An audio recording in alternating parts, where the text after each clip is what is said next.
Pronto, mas de facto, trabalhando depois nos jornais ou na rádio, enfim, se tem uma visibilidade que a agência não dá, só por isso. Agora, do ponto de vista... também tem os features, não é? Tem os features, são as tais peças assinadas. Não, mas de dizer, há pessoas que são muito sensíveis, de facto, a saber-se o nome delas.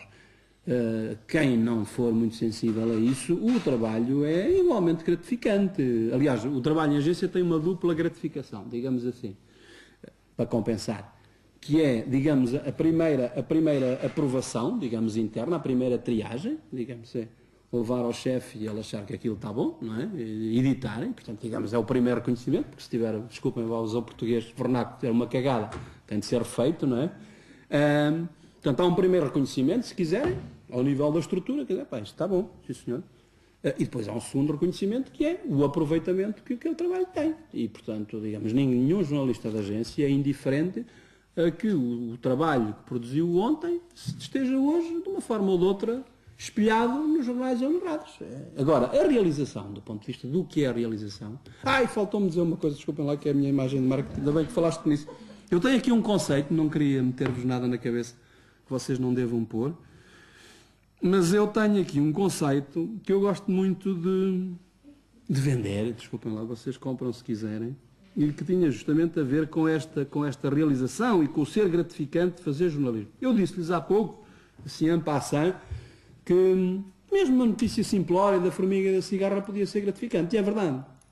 Porque, normalmente, a única coisa que varia, justamente, é a única coisa que varia entre aquela notícia gorda que toda a gente lê e a que tal mais discreta que poucos leem, é justamente o universo dos que leem. É só isso que muda.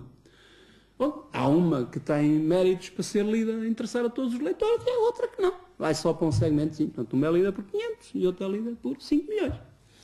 Mas depois o suor e o empenho que se pôs naquilo e a tal, porventura, até pode ser mais gratificante a outra, não é? Quer dizer, nós não vamos aqui pôr no prato da balança qual é que é mais. E então, vocês, se forem jornalistas, já lhes disse que para ter um bom pé de meia não é profissão que se queira, mas enfim, há outras coisas simpáticas. Podem ser jornalistas e casar com alguém que não seja, não é? É uma Pois, solução. aqui diz-se que há 3 coisas, Diniz, para ser rico. A trabalhar nunca ninguém enriqueceu. Portanto, há o roubo, há a herança e enfim, há mais umas coisas, essencialmente isso. Mas pronto, há sempre essa possibilidade depois, exatamente. Bem, e então, concluindo, há uma coisa, nunca se deixem deslumbrar. O Diniz vai-me dar licença que eu lhe dê uma palmada nas costas para fazer a representação. A coisa que mais me irrita é chegar aí ao pé de uns figurões da nossa praça e fora da nossa praça com jeitinho, que batem assim e dizem: chegou o quarto poder. Aquilo é dito para ver se a gente puxa do lencito e do babete e tal e se contém a baba assim aos cantos. Aquilo tem veneno sempre, quase sempre. Portanto, quando vocês virem um gajo que diz ao jornalista: chegou o quarto poder. Pois há uns jornalistas, enfim, ninguém é perfeito, que tomam aquilo a sério e põem assim uma pose e tal. E dizem umas coisas, não é? Quer dizer, fica tudo convencido. Não há nada disso. Não há quarto poder, nem terceiro, nem coisa. O poder de um jornalista, eu já tive algum nesse sentido. Quando lhes disse, fui diretor da agência, que o Diniz disse, até que deixei de ser, devo confessar, perdoem-me desta por vontade própria, porque, enfim, foram criadas circunstâncias em que eu achava que não podia ser, e agora não vem ao caso, mas eu tenho do exercício do poder um conceito muito romântico, porventura, que é o do efêmero, quer dizer, eu deitava-me sempre a contar que no outro dia podia não ser diretor, porque eu deixei de ser diretor, mas não deixei de ser jornalista. E, portanto, o que é verdadeiramente gratificante na profissão, meus caros e minhas caras? Não é levar palmadas nas costas de alguém que diz: olha o quarto poder. Não, esse convite para o deslumbramento é um desastre. É um desastre. E, aliás, quem o faz, como lhes disse, frequentemente fala exatamente com segundas intenções, que é o rapaz ou a rapariga acaba por se espalhar, se não naquela circunstância, noutra. Repito, concluo, o que é verdadeiramente gratificante é isto, o papel de um jornalista consiste justamente em, por isso é que se diz que a informação é poder, mas é só num sentido, enfim, romântico, eu gosto desta expressão neste contexto, generoso, que é a gente, quando está a dar uma notícia, estamos a permitir que um universo indeterminado de cidadãos saibam sobre um determinado assunto o mesmo que meia dúzia de privilegiados sabiam.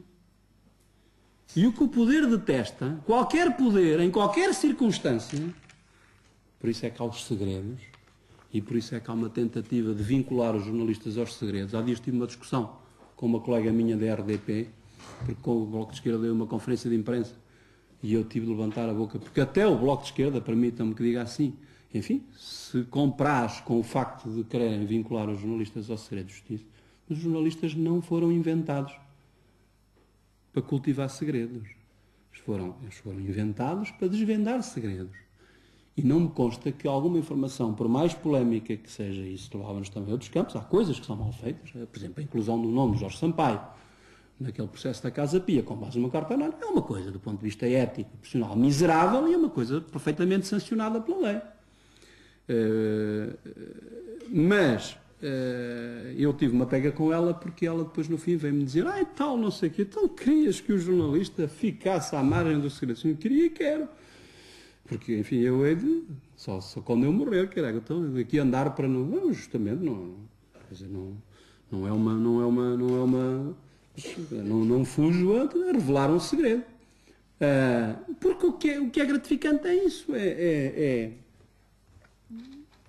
segredos ou não segredos, quer dizer, mesmo que não seja oficialmente catalogado como segredo, os poderes têm sempre horror a que sejam tornadas públicas um conjunto de coisas, desde logo, por exemplo, ideias que eles têm em mente para materializar nesta medida ou naquela.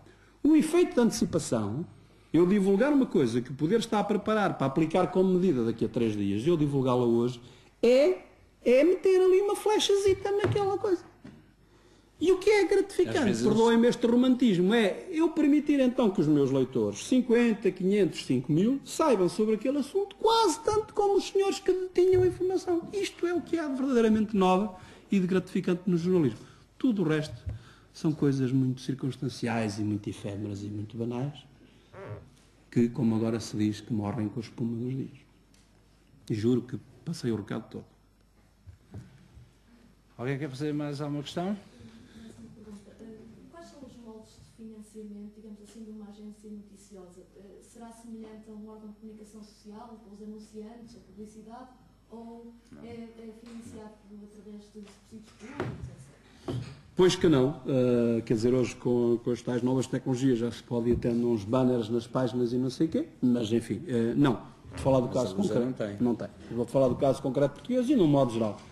O panorama, de um modo geral, é de financiamento público. Por exemplo, a AP, que é uma agência americana Associated Press, é uma cooperativa de meios de informação. 90 e muitos % das agências em todo o mundo têm estes dois modelos societários. Ou são totalmente ou parcialmente do Estado, ou são cooperativas constituídas por clientes.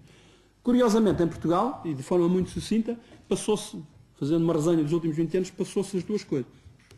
Vindo só de 25 de abril para cá, havia uma agência 100% do Estado, que era a ANOP, e um governo de Balsemão, nos anos 80, criou uma agência cooperativa, uma cooperativa constituída por clientes, que era a ANP, Agência de Notícias de Portugal.